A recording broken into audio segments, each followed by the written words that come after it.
আজ সকালবেলায় আমি আমার সাইকেল পঙ্খিরাজকে ২ মাসের মাথায় গোসল করিয়ে দিচ্ছি। যাই হোক, আমার সাদা মনে একটা প্রশ্ন ছিল।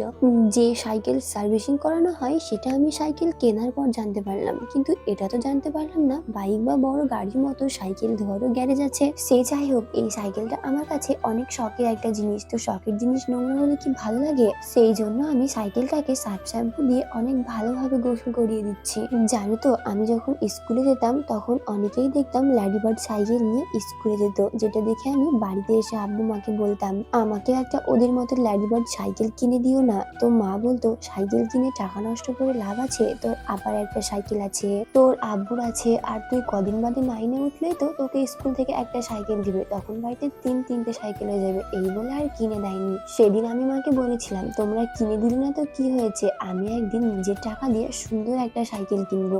যাই হোক, আজ সেটা কিনেছি। এইভাবে যদি আল্লাহ পাশে থাকে আর তোমরা সাপোর্ট করো, তো আস্তে আস্তে একদিন সব স্বপ্ন পূরণ করবো ইনশাল্লাহ।